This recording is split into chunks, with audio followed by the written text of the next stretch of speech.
Hello everyone, आज हम start करने वाले हैं टॉपिक अपना इलेक्ट्रोकेमिस्ट्री का कंसंट्रेशन सेल। क्या टॉपिक स्टार्ट करने वाले हैं? Concentration cell.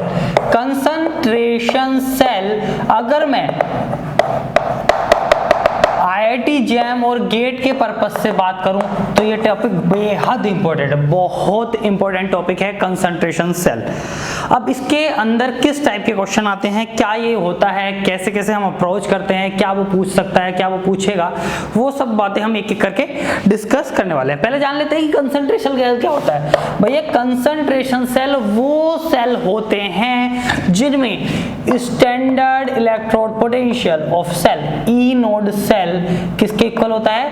जीरो के इक्वल होता है। E naught of cell equals to zero, that cell is known as concentration cell. अब क्या बहुत अच्छी बात है, मुझको समझ में आ गई कि E naught cell concentration cell हो गया। अब ई नोड से क्या फर्क पड़ेगा? आपने जाना था कि के इक्विलिब्रियम क्या होता है? 10 raised to the power minus NF E node क्या होता है? 10 raised to the power minus NF E node upon 0.0591 ये होता था। क्या किसकी वैल्यू होती थी? ये हमारे वैल्यू होती एन ई नोड, एफ तो इसमें आ जाता था 0.059, एन ई नोड अपॉन 0.0591 ये वैल्यू होती थी के इक्विलिब्रियम की। अब ई नोड की वैल्यू किसके इक्वल होगी? जीरो की। तो के इक्विलिब्रियम किसके आ गया? 10 raised to power 0 यानी 1। यानी वो सेल जिनका इक्विलिब्रियम कांस्टेंट 1 के इक्वल होता है उनको भी हम क्या बोलते हैं? कंसंट्रेशन सेल बोलते हैं। अब मैंने माना, जैसे मैंने सेल मान के चलता था कि Zn गिविंग Zn2 प्लस और Cu2 प्लस गिविंग Cu, ये मेरा कोई सेल होता था। Zn एक्वस, ये सॉलिड, ये एक्वस, ये सॉलिड। तो इसका ई नोड ऑफ सेल किसके इक्वल आता था? 1.1 वोल्ट के इक्वल आता है। तो ये मेरा एक कंसंट्रेशन सेल नहीं है। अच्छा, कंसंट्रेशन सेल कब होगा? ई नोड कब इक्वल होगा? ई node is basically electro dependent value, क्योंकि ये स्टैंडर्ड रिडक्शन पोटेंशियल है, स्टैंडर्ड पोटेंशियल है। तो बेसिकली ये मेरा नेचर पर ही डिपेंड करेगा, स्पीसीज के। तो अधिकतर सेल जो कंसंट्रेशन सेल होते हैं, अगर मैं उसका एग्जाम्पल लिखूं तो ऐसे होंगे, जैसे Zn giving Zn2 plus aqueous and solid is Zn2 plus aqueous giving Zn solid। अगर मैं बात करूं यहाँ कि Zn से Zn2 प्लस जाना, इसका ऑक्सीडेशन पोटेंशियल कितना होता है? 0.76 वोल्ट, और इसका रिडक्शन पोटेंशियल कितना होता है? -0.76 वोल्ट। तो overall E naught of cell कितना किसके इक्वल आ जाएगा? इसमें 0 के इक्वल आ जाएगा। ई नोड ऑफ सेल मेरा किसके इक्वल आ जाएगा? 0 के इक्वल। हाँ, तो ये सेल मेरा एक कैसा सेल हो जाएगा? कंसंट्रेशन सेल बन जाएगा। ये सेल मेरा किसका एग्जाम्पल हो जाएगा? कंसंट्रेशन सेल का एग्जाम्पल हो जाएगा। आओ आगे बात करते हैं भैया कंसंट्रेशन सेल। अधिकतर इसमें देखेंगे कि इसी तरीके की एनोड भी वही होगा, कैथोड भी वही होगा। एनोड पर same electrode, same half cell होगा, कैथोड पर भी सेम हाफ सेल होगा। उस टाइप ऑफ हाफ सेल को ही हम क्या बोलते हैं? कंसंट्रेशन सेल बोलते हैं। उस टाइप ऑफ फुल सेल को भी हम कंसंट्रेशन सेल बोलते हैं जिसका ई नोड 0 के इक्वल हो या के इक्विलिब्रियम मैं कहूं 1 के इक्वल हो जाता है। आओ और एग्जांपल देखते हैं। मैंने माना कि मेरे पास क्या है? मेरे पास है स्टैंडर्ड हाइड्रोजन इलेक्ट्रोड है, ठीक है। दोनों मेरा half cell standard hydrogen half cell है, basically gas ion half cell है। एनोड भी उसका ही है, कैथोड। अब मैंने दिखाया था कि कैथोड की रिप्रेजेंटेशन क्या होती है? इलेक्ट्रोलाइट से फॉर एनोड। कैथोड के लिए मैंने बार बार रिप्रेजेंटेशन की बात की थी कि हम हमेशा इलेक्ट्रोलाइट से किसकी तरफ चलते हैं? इलेक्ट्रोड की तरफ चलते हैं। बट एनोड में हम कहाँ से चलेंगे? एनोड में हम हमेशा इलेक्ट्रोड से किसकी तरफ बढ़ते हैं? इलेक्ट्रोलाइट की तरफ बढ़ते हैं। अगर बात करूं मैं किसमें गैस आयन हाफ सेल के एनोड लिखने की, तो पहले इलेक्ट्रोड लिखूंगा Pt सॉलिड, और उसके बाद Pt सॉलिड के बाद क्या आएगा? H2 gas, then concentration of HCl H+ salt bridge, फिर से HCl H2 gas and Pt solid. अगर मैं इस सेल की बात करूं तो इस सेल का ई नोड किसके इक्वल है, 0 के। हाँ, तो ये एक कंसंट्रेशन सेल है। क्या है ये, किस टाइप की सेल है, एक कंसंट्रेशन सेल हो गई। बहुत अच्छे से मुझे ये बात समझ में आ गई। अब देखो, मान लिया H2 का प्रेशर P1 एनोड पे, HCl का कंसंट्रेशन A1, इसकी एक्टिविटी A2 और इसका प्रेशर T2 है। अब कंसंट्रेशन सेल, क्या सारे सेल एक ही टाइप के होंगे? नहीं भैया, हमने कंसंट्रेशन को कंसंट्रेशन ऑफ सेल या कंसंट्रेशन सेल को भी डिवाइड कर लिया है। किस बेसिस पे डिवाइड किया? अगर मैं इसकी एनोड की रिएक्शन लिखूं तो एनोड में प्रोसेस होता है ऑक्सीडेशन, और ये हाफ H2 गैस कन्वर्ट हो जाएगी किसमें, H++ इलेक्ट्रॉन में। कैथोड में प्रोसेस होता है रिडक्शन, तो H++ इलेक्ट्रॉन, ये हाफ H2 गैस किसका है, ये H2 गैस है एनोड वाली, और ये H+ किसका है, एनोड वाला, और ये H+ किसका है, कैथोड वाला, plus electron giving half H2 gas of an cathode वाली। ठीक है, अब इसकी अगर मैं ओवरऑल रिएक्शन लिखूंगा तो क्या आएगा, half H2 gas of anode plus H+ of cathode giving H+ of anode plus half H2 gas of cathode. यानी देखो किस में वेरिएशन है, इलेक्ट्रोलाइट के प्रेशर या कंसंट्रेशन में, और इलेक्ट्रोड के प्रेशर और कंसंट्रेशन में। तो इसी बेसिस पर अगर मैं इसका ई सेल वैसे ही लिखूं तो क्या होगा, 0 - 0.0591 अपॉन क्या, एक इलेक्ट्रॉन का चेंज है, log H+ of anode half H2, यानी H2 pressure of H2 of cathode की पावर हाफ अपॉन में H+ ऑफ कैथोड और इसके pressure of H2 of anode की पावर हाफ। अब बात करते हैं, ये किसकी वैल्यू आ गई, मेरे ई सेल की वैल्यू आ गई। अब इसी बेसिस पर मैंने देखा कि मेरा E cell, concentration of H+ लिख सकते हैं या इसको एक्टिविटी ऑफ H+ भी लिख देते हैं, एक ही बात है। अगर एक्टिविटी ऑफ H+ या कंसंट्रेशन ऑफ H+ लिख दें, एक ही बात है, एक्टिविटी ऑफ H+ और कंसंट्रेशन ऑफ H+ भी। अब इस बेसिस पर मैंने कंसंट्रेशन सेल को कैसे क्लासीफाई किया, भैया मैंने अपने कंसंट्रेशन सेल को दो बेसिस पर क्लासीफाई कर लिया। क्या, और वो दो बेसिस क्या है कि पहला बेसिस और दूसरा बेसिस। पहला बेस ये है कि अगर मेरे इस प्रेशर, इन दोनों का प्रेशर चेंज हो जाए, मतलब अगर मेरा किसका, इलेक्ट्रोलाइट का प्रेशर या कंसंट्रेशन में चेंज हो, ठीक है, यानी P1 किसके इक्वल ना हो, P2 के इक्वल ना हो, किसके इक्वल ना हो, P1 P2 के इक्वल ना हो, सॉरी P1 P2 के, इलेक्ट्रोलाइट का चेंज है ना, P1 P2 के इक्वल हो, पर A1 इक्वल ना हो A2 के, ये जो A1 है वो A2 के इक्वल ना हो, यानी इलेक्ट्रोलाइट में वेरिएशन है। तो इसको लिख सकते हैं concentration cell due to, concentration cell due to difference in concentration या प्रेशर ऑफ किसके, इलेक्ट्रोलाइट, ऑफ इलेक्ट्रोलाइट। अगर बात करूं मैं दूसरी टाइप की, अगर मेरा A1 तो A2 के इक्वल हो पर P1 इक्वल ना हो P2 के, तो इस टाइप ऑफ आप कंसंट्रेशन सेल को बोलेंगे concentration cell due to difference in concentration या प्रेशर ऑफ इलेक्ट्रोड। तो देखो हमारे नजरिए से दोनों ही इंपॉर्टेंट है, concentration cell due to the change in concentration of electrolyte and concentration cell due to the change in concentration of electrode. तो हम पहले पढ़ेंगे concentration cell due to the difference in concentration of electrolyte. ठीक है, अगर मैं concentration cell में को बनाऊं किसकी वजह से, भैया इलेक्ट्रोलाइट के कंसंट्रेशन के चेंज की वजह से किस हाफ सेल को कि मैं कंसंट्रेशन सेल क्रिएट कर सकता हूं, आओ वो हम देखेंगे। जहां इलेक्ट्रोलाइट की कंसंट्रेशन मैटर करती है, जिन हाफ सेल में सिर्फ वही हाफ सेल क्या बना पाएंगी, कंसंट्रेशन सेल बना पाएंगी इलेक्ट्रोलाइट के कंसंट्रेशन और प्रेशर के डिफरेंस के साथ। तो वही लिखेंगे हम, concentration cell due to difference in concentration of electrolyte. ठीक है, आओ बात करते हैं पहला हाफ सेल की बात करते हैं हम, that is gas ion half cell. कौन सा आयन हाफ सेल है हमारा? Gas ion half cell. जो अभी लिखा था बिल्कुल वही हाफ सेल अगर हम कंसंट्रेशन सेल में यूज कर सकते हैं। आओ दिखाते हैं वही।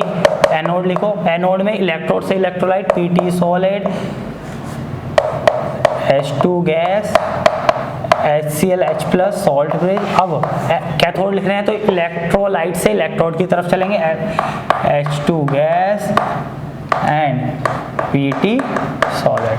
अब मान लिया H2 गैस ये एनोड हो गया, एनोडिक कंपार्टमेंट, ये कैथोडिक कंपार्टमेंट, ये salt bridge. A B C की रिप्रेजेंटेशन होती है और मैंने मान लिया H2 का प्रेशर P1 है और HCl। Basically concentration of difference in concentration of electrolyte, यानी इलेक्ट्रोड के प्रेशर तो सेम होंगे।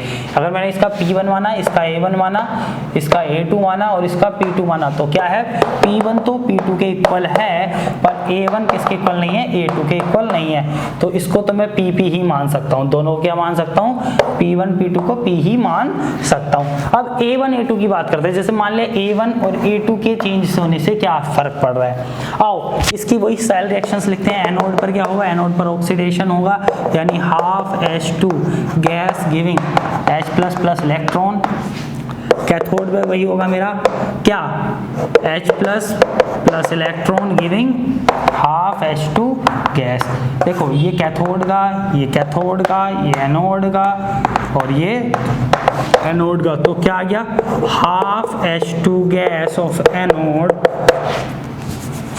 Half H2 gas of anode plus H+ of cathode giving H+ of anode plus half H2 gas of cathode. देखो अब concentration या बात करूं pressure of electrode same है। बेसिकली H2 गैस, यहाँ भी H2 गैस, दोनों का प्रेशर सेम है तो ये भी P1 equals to P2, that implies half H2 gas of anode equals to half H2 gas of cathode के इक्वल है। तो इससे ये कट जाएंगे, हमारी रिएक्शन हो जाएगी H+ cathode giving H+ anode, H+ of cathode giving H+ of anode. अगर मैं इसके लिए नास्ट लिखूंगा तो E सेल क्या बन जाएगा? E नोड ऑफ सेल 0 हो गया -0.0591 upon 1 log concentration of H+ या बोलूं एक्टिविटी ऑफ H+ अपॉन में activity of H+ of cathode और ऊपर क्या आएगा? एनोड। तो यहां से मेरा E सेल किसके इक्वल आ गया?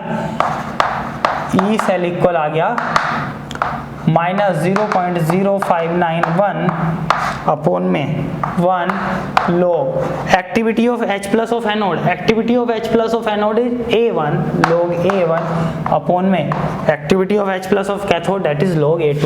तो E सेल पॉजिटिव की बात करूं किसके इक्वल आएगा? 0.0591 अपॉन में 1 और log A2 अपॉन में A1। देखो इस माइनस है तो इधर उल्टा कर दिया, log A1 upon A2 that is equal to minus of log A2 upon A1, minus minus plus हो गया। अब वो क्वेश्चन क्या पूछता है? जनरली पूछता है अगर मेरा सेल एक गैल्वेनिक सेल या स्पॉन्टेनियस प्रोसेस है, क्या है? स्पॉन्टेनियस प्रोसेस है। क्वेश्चन का टाइप देखिए, वो क्या पूछेगा? एक टाइप के क्वेश्चन पूछ सकता है ई सेल क्या होगा, तो ई सेल ऐसे निकाल देंगे। दूसरा पूछेगा कि मेरा प्रोसेस स्पॉन्टेनियस है तो मेरा क्या रिलेशन होगा A1 A2 का, कौन सा बड़ा होगा कौन सा छोटा होगा, क्या होगा? तो स्पॉन्टेनियस प्रोसेस के क्या होना चाहिए? डेल्टा जी लेस देन 0 होना चाहिए और डेल्टा जी किसके इक्वल होता है? -NFE के। NFE सेल ई द ये रहा, ई सेल ये रहा, ये NFE सेल हो गया। अब E cell delta G negative होने के लिए ई सेल को क्या होना पड़ेगा? पॉजिटिव। तो ई सेल किसके ग्रेटर होना चाहिए? 0 से ज्यादा है। अब ई सेल बड़ा होना चाहिए यानी ये सारा पार्ट पॉजिटिव होना चाहिए, यानी log A2 अपॉन A1 भी पॉजिटिव आना चाहिए, यानी log A2 अपॉन A1 भी क्या आना चाहिए, पॉजिटिव आना चाहिए। और ये पॉजिटिव कब आएगा, जब A2 upon A1 greater than होगा 1 से, और यानी A2 बड़ा होगा 1 से। तो वो पूछ सकता है कि A2 A1 का रिलेशन क्या आएगा अगर मेरा प्रोसेस क्या है, स्पॉन्टेनियस प्रोसेस है। बिल्कुल बहुत सही बात है। तो सिंपल सी बात है, यहाँ से एक क्वेश्चन निकल कर आएगा, बहुत प्यारा सा क्वेश्चन होगा कि वो बस A2 A1 का रिलेशन पूछेगा। और ऐसा क्वेश्चन जैम में कम से कम 5 बार आ चुका है, कम से कम 5 बार। कभी वो प्रेशर के टर्म में दे देता है इलेक्ट्रोलाइट या इलेक्ट्रोड के चेंज की वजह से, कभी वो गैस आयन हाफ सेल में हाइड्रोजन की ना लेके chlorine gas ion half cell ले लेता है और वो क्वेश्चन पूछने लगता है। ठीक है, अब बात करते हैं हम इसके एक आधा एग्जाम्पल कर लेते हैं। जैसे गैस आयन हाफ सेल की बात कर ले, इस जैसे मैं बात कर लेता हूँ, बिल्कुल एक एक एग्जाम्पल के साथ करते चलेंगे, जैसे कॉन्सेप्ट क्लियर होता रहे हमारा। क्योंकि जरूरी नहीं है हर गैस आयन हाफ सेल के लिए यही रिलेशन एग्जिस्ट करे कि हमारा A2 A1 से बड़ा ही हो, कुछ भी एग्जिस्ट कर सकता है। अगर मैं जैसे एक एग्जाम्पल की बात करता हूँ, मेरे पास क्वेश्चन है कि PT solid Cl2 gas giving Cl minus bridge Cl minus, इसका प्रेशर P है, इसका प्रेशर A1 है, एक्टिविटी A1 है, इसकी एक्टिविटी A2 है, Cl2 गैस है और PT सॉलिड है, इसका प्रेशर भी P है। देखो ये है मेरी chlorine gas ion half cell है, chlorine gas ion half cell है। इसमें पूछ रहा है कि A1 A2 में क्या रिलेशन होगा, वो पूछा है A1 is greater than A2, A2 is greater than A1, A1 equals to A2 और नन ऑफ द अबव। ऐसे 4 ऑप्शन दे देगा कि भैया बताइए कि किस ऑप्शन के लिए मेरा ये प्रोसेस स्पॉन्टेनियस है। For a process to be spontaneous which of the following relation will be true, ऐसे कुछ पूछ लेगा। आओ हमारे पास तो सीधा तरीका है भैया, हम कंसंट्रेशन सेल है ये, क्योंकि जितना इधर है उतना ही इधर है, यानी इसका ई नॉट ऑफ सेल क्या है, 0 है। अब कंसंट्रेशन सेल है तो कंसंट्रेशन सेल का रिलेशन लगाएंगे, रिएक्शंस लिखेंगे और बातें करेंगे, और ई सेल की टर्म से हम क्या निकाल देंगे, इसका डेल्टा जी का स्पॉन्टेनिटी क्राइटेरिया निकाल देंगे। आओ बात करते हैं anode.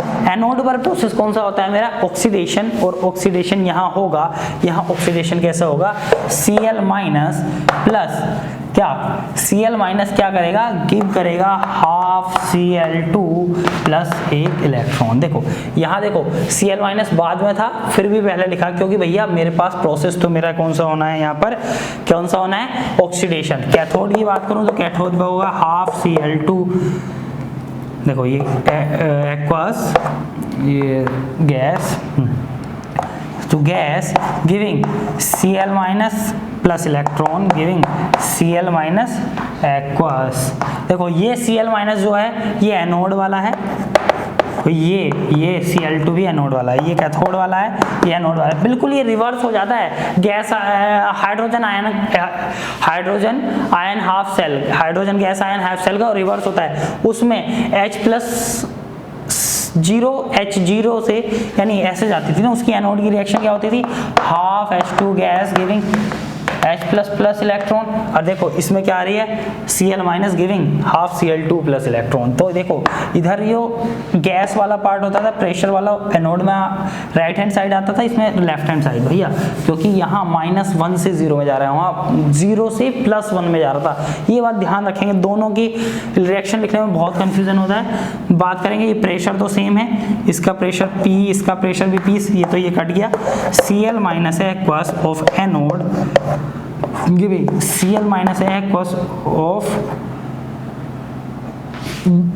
Cathode, Cl minus aqueous of cathode. अब इसकी क्या लिखेंगे हम, नष्ट लिखेंगे। नष्ट क्या लिखेंगे, E cell equals to E naught 0 हो जाएगा, -0.0591, तो इलेक्ट्रॉन का चेंज 1 का आएगा, लोग Cl minus aqueous of cathode ऊपर आया, देखो इसमें कैथोड ऊपर आया, और Cl minus aqueous of anode नीचे आया। अब कैथोड के लिए यहाँ प्रेशर क्या है,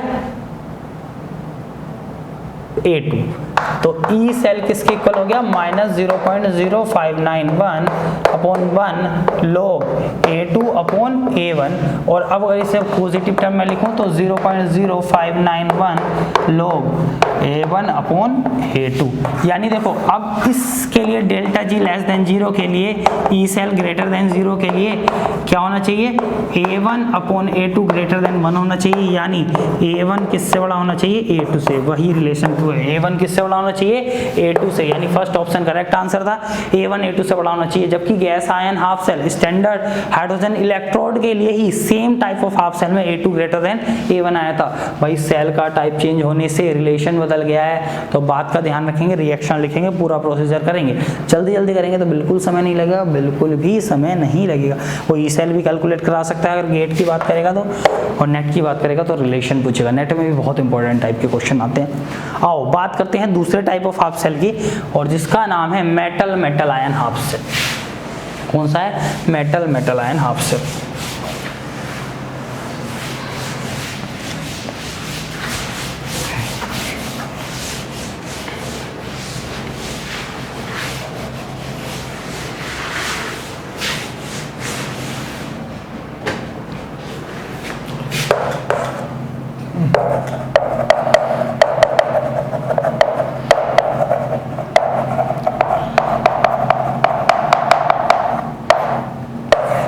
क्या पूछेगा वो, metal metal ion half cell.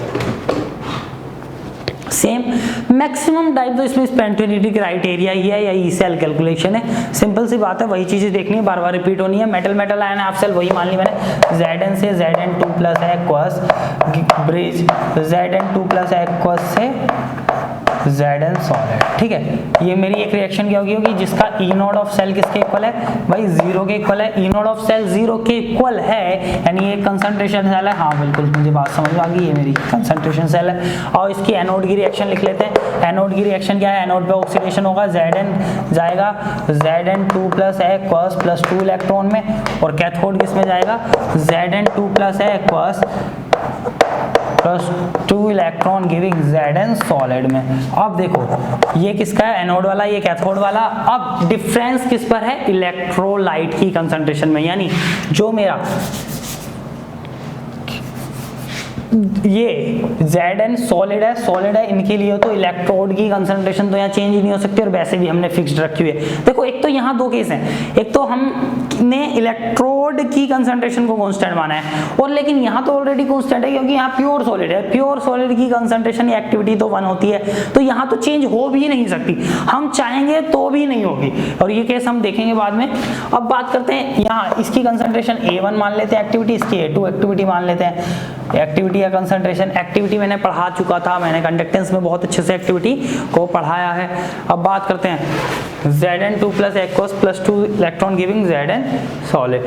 अब बात कर रहे हैं कि हम इसके ओवरऑल रिएक्शन क्या हो जाएगी, ये तो एक्टिविटी 1 हो जाएगी, इससे तो कांस्टेंट है, इसके इक्वल है, तो ये तो कट जाएंगे, चाहे कैथोड एनोड कुछ भी हो, उससे फर्क नहीं पड़ता।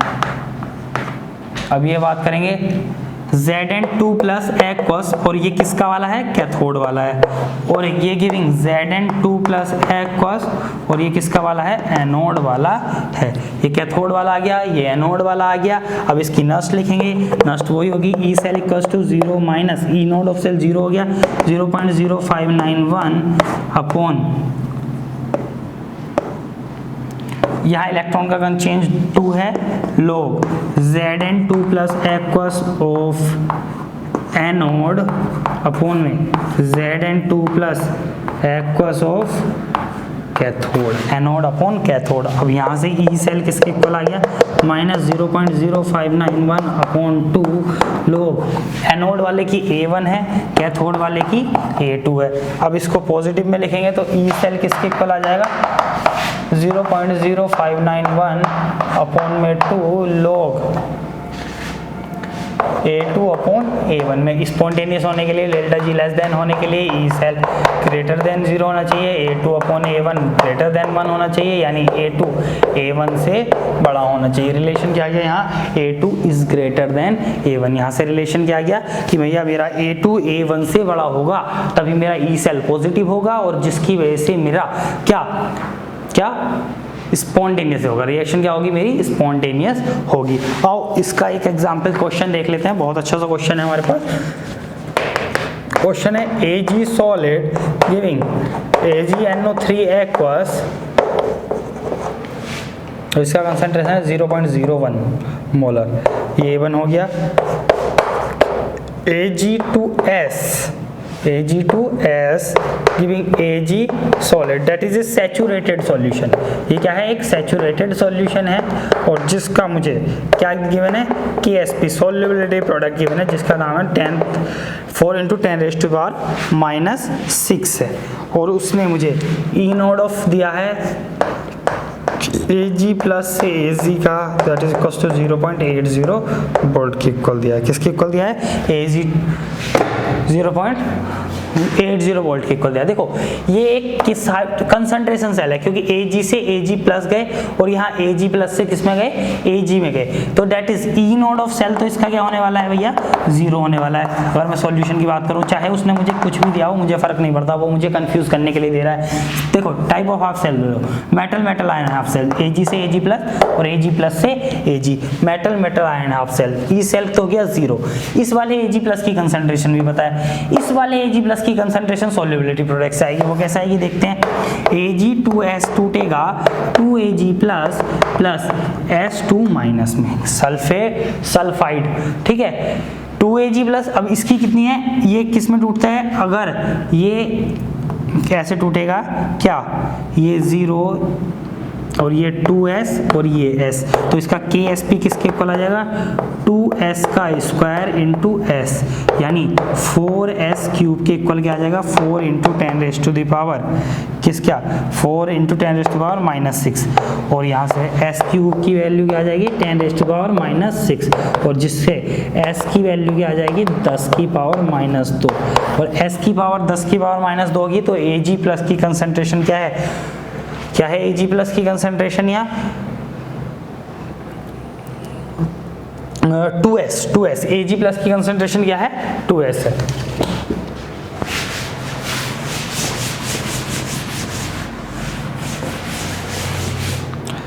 अब Ag प्लस की कंसंट्रेशन निकालनी है, कौन से वाले की, ये जो है मेरा कैथोड वाला, Ag प्लस की 2 × S है, 2 × 10⁻⁻2 यानी 0.02, ये आ गई भैया। और Ag प्लस ऑफ एनोड की कंसंट्रेशन क्या है, Ag प्लस ऑफ एनोड की कंसंट्रेशन है मेरी 0.01। अब देखो सिंपल सी बात है, अगर मैं उसमें डायरेक्ट भी रख दूंगा, इसको A1 मान लो, इसको A2 मान लो, क्योंकि मेरी एक ही टाइप की सेल है, क्या है सेल का टाइप तो यही है ना। अगर मैं एनोड पे रिएक्शन भी लिखूंगा तो रिएक्शन होगी oxidation, Ag solid giving Ag plus plus 2 plus electron, और कैथोड पे भी लिखूंगा तो क्या हो जाएगा, Ag plus plus electron giving Ag solid, oxidation reduction, और यहाँ जाएगा Ag of anode upon Ag of cathode, तो ये रिएक्शन आ जाएगी Ag plus of anode upon में Ag प्लस ऑफ कैथोड। और Ag प्लस ऑफ कैथोड की बात क्या है, कैथोड क्या है A2 और ये क्या है A1, तो जब ये आएगा E सेल लिखूंगा तो -0.0591 upon 1 log A1 upon A2 आएगा। जब इसको प्लस करूंगा तो ये क्या हो जाएगा, A2 अपॉन A1 हो जाएगा, और सारी वैल्यू पुट कर दूंगा। अब सारी वैल्यू पुट कर दूंगा इस इक्वेशन में,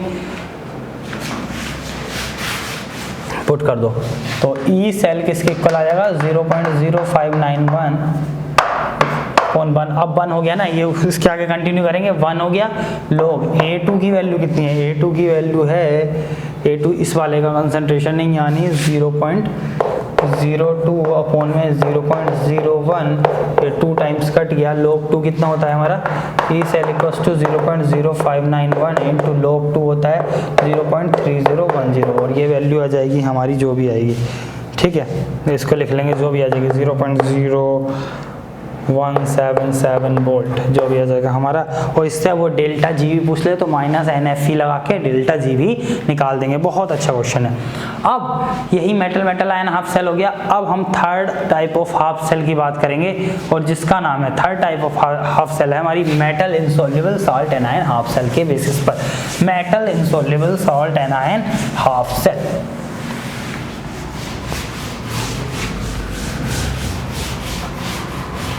third type of half cell जो यूज होगी क्या क्रिएट करने को, कंसंट्रेशन सेल बनाने के लिए, जिसमें किसमें difference in the concentration of electrolyte के बेसिस पर, difference in the concentration of electrolyte के बेसिस पर हमारी जो third type of half cell है वो होती है metal insoluble salt anion half cell. क्या नाम है उसका? Metal insoluble salt anion half cell. Metal insoluble salt anion half cell. Metal insoluble salt anion half cell के बारे में पढ़ेंगे। अब क्या होती है? मेटल होता है, मेटल का इंसोल्यूबल सॉल्ट होता है।